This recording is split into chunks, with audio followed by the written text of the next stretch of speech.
जय हिंद दोस्तों। हम देखे थे अगला पार्ट में जनगणना का बेसिक देखे थे, ठीक ना। अब हम देखेंगे 2011 की जनगणना का डाटा देखेंगे। 2011 की जनगणना का डाटा जो भारत का संपूर्ण डाटा है इसमें, और मतलब इसमें बेसिक दिया हुआ, मतलब बेसिक है उसका, और हमारा और आगे आगे तो अगला पार्ट में जाएगा, ठीक ना। तो देखते हैं 2011 की जनगणना क्या देखेंगे हम लोग। 2011 की जनगणना, 2011 की जनगणना ये कौन सी जनगणना है, तो जब से स्टार्ट हुआ जनगणना, मतलब 1872 में स्टार्ट हुई पहली जनगणना, और 1872 से अब तक कौन सी जनगणना हो गया, 15वीं। कौन सा हो गया, 15वीं। लेकिन जो 1872 का था तो उसमें भारत स्वतंत्र नहीं हुआ था, तो स्वतंत्र भारत का बोलेगा, स्वतंत्र भारत का कौन सा जनगणना हो जाएगा, 7वीं। क्या जाएगा, 7वीं। स्वतंत्र भारत का कितना कौन सा जनगणना होगा, 7वीं होगा। 2011 की जनगणना जो है टोटल में से कितना, टोटल जो जनगणना होगा उसमें से कौन सा जाएगा, 15वीं। कौन सा जाएगा, 15वीं। लेकिन स्वतंत्र भारत का कौन सा जाएगा, 7वीं होगा, ठीक ना, 7वां होगा, याद रखिएगा। आगे देखते हैं। आगे हमारा है 2011 की जनगणना। जनगणना आयुक्त कौन था 2011 की जनगणना में? जनगणना आयुक्त किसे बनाया गया था, तो सी चंद्रमौली। किसको बनाया गया था, सी चंद्रमौली को बनाया गया था, याद रखिएगा, सी चंद्रमौली। कौन था, सी चंद्रमौली।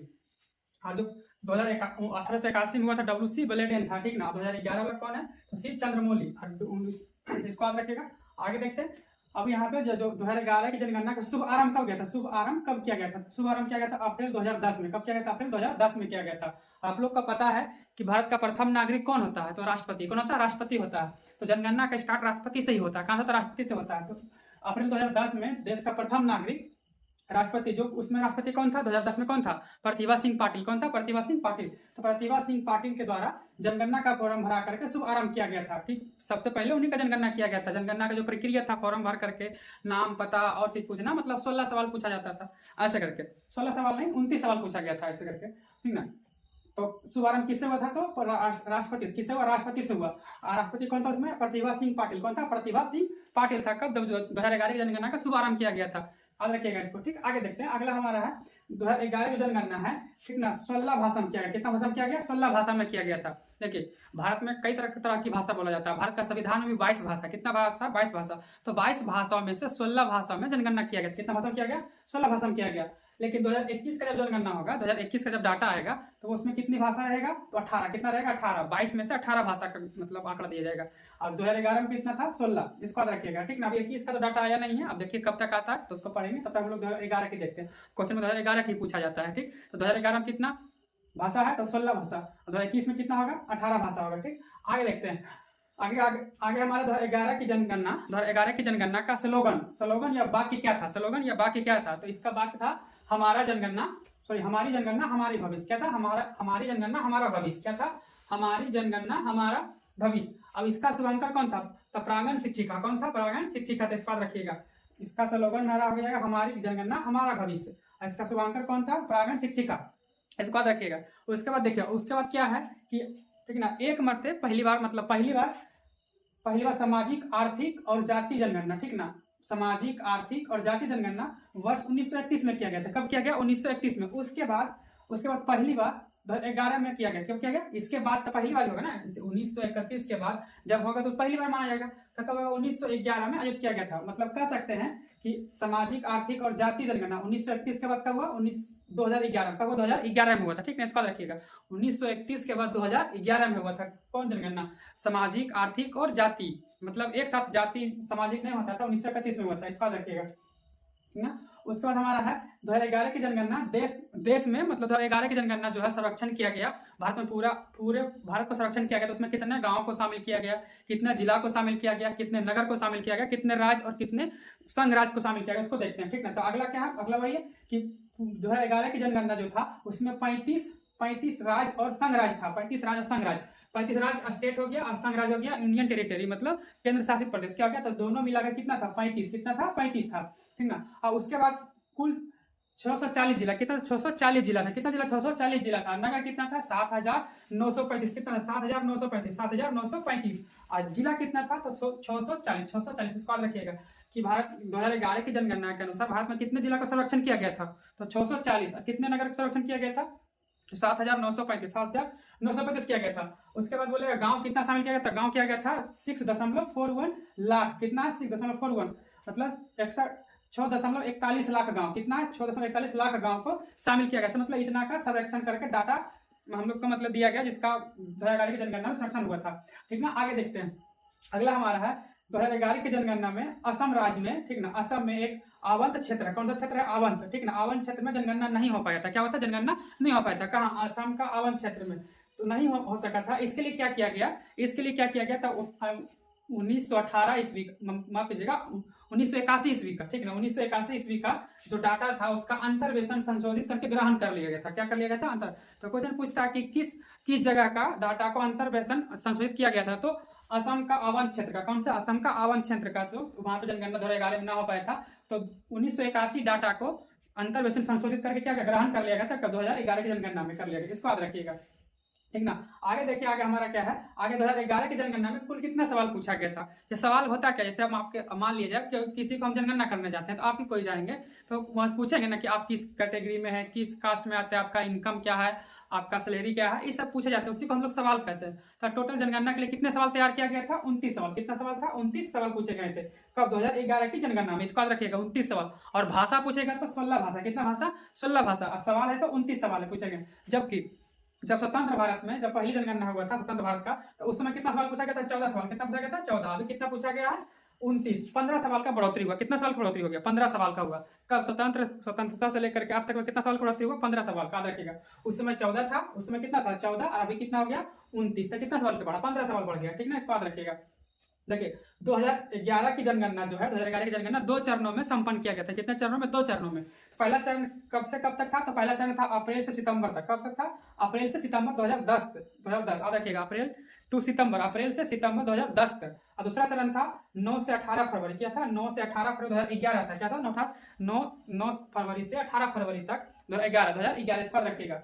इसका जब एक दोनों चरण कंप्लीट हो गया था, 2011 की जनगणना फर्स्ट चरण दूसरा चरण कंप्लीट हो गया था, तो इसका अंतिम आंकड़ा जो था, अंतिम डाटा कब दिया गया था? 31 मार्च 2011। कब दिया गया था? 31 मार्च 2011 को दिया गया। लेकिन ये क्या था? प्रोविजनल डाटा था। प्रोविजनल मतलब होता अस्थायी। क्या था? अस्थायी डाटा था। और इसका फाइनली डाटा कब दिया गया? तो 7 जनवरी 2014 को दिया गया था। इसको रखिएगा। देखिए 2 चरण में हुआ था, अप्रैल टू सितंबर 2010। और दूसरा चरण कब था? 9 फरवरी से 8 फरवरी 2011 तक। लेकिन इसका जो अंतिम डाटा जो दिया गया, जो प्रोविजनल डाटा था, वो कितना था? 31 मार्च 2011। कब का था? 31 मार्च 2011 था। ये प्रोविजनल डाटा था, मतलब अस्थायी था। फाइनली कब किया गया? 7 जनवरी 2014 को। 7 जनवरी 2014 को इसमें मणिपुर को शामिल कर गया, ठीक ना। आगे देखते हैं, ठीक ना। इसके अनुसार से जब फाइनल डाटा 2011 की जनगणना को दिया गया, तो उसमें बताया गया कि भारत 2011 की जनगणना में भारत का कुल आबादी कितना? भारत का कुल आबादी कितना? तो कुल आबादी कितना? 21 करोड़ 7,51,07,54,977। कितना है?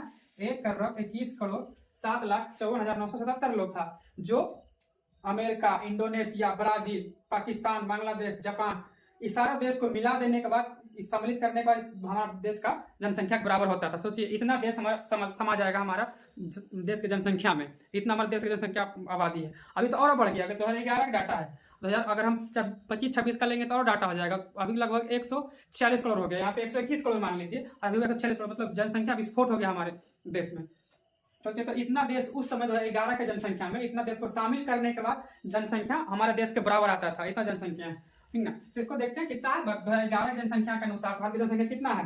तो 1,21,07,54,977 है। कितना? 1,21,07,54,977। इसको याद रखिएगा। उसी में, ठीक ना, इसी में कुल महिला आबादी कितना है कि मतलब 121 करोड़ में महिला कितना है, पुरुष कितना है? तो महिला कितना है? 58,75,00,000। 58,75,00,000 मिली डाटा। इसको याद रखिएगा। अगर पूरा आपको याद रखना तो इसको याद रखिएगा। 58,75,84,719। कितना? 719।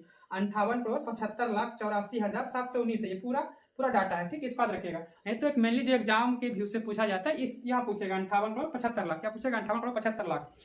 इसको याद रखिएगा। अगला क्या है? पुरुष आबादी। क्या है? पुरुष आबादी कितना हमारा? तो 62,32,00,000। कितना है? 62,32,00,000 है। 62,32,00,000 समझिए। महिला हमारा कितना? 58 करोड़। अब पुरुष कितना है? 62 करोड़।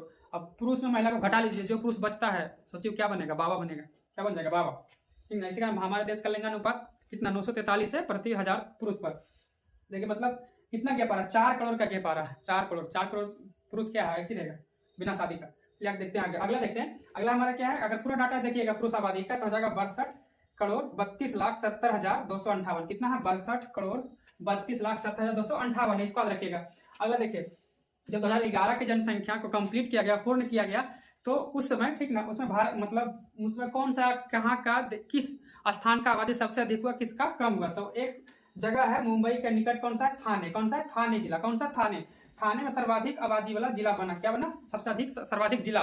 तो क्वेश्चन पूछेगा सबसे अधिक आबादी वाला जिला कौन सा है, तो थाने, कौन सा है, थाने। वो कहाँ है, महाराष्ट्र में है, मुंबई के निकट है, कौन, मुंबई के निकट है, ठीक ना। और उसके बाद क्या अगला है हमारा कि नागालैंड एकमात्र ऐसा भारत का राज्य बना, नागालैंड क्या, नागालैंड भारत का एक ऐसा मात्र राज्य बचा जहाँ जनसंख्या वृद्धि दर क्या है, नकारात्मक, क्या नकारात्मक, नेगेटिव में, क्या में नेगेटिव में, -0.6%, कितना, -0.6% नेगेटिव हो गया। देखिए अमूमन देखा जाता है किसी भी राज्य, किसी भी शहर में, किसी भी गांव में जनसंख्या बढ़ता है, क्या होता है, बढ़ता। लेकिन नागालैंड में क्या हो गया, घट गया, उल्टा हो गया, घट गया, क्या नकारात्मक आ गया।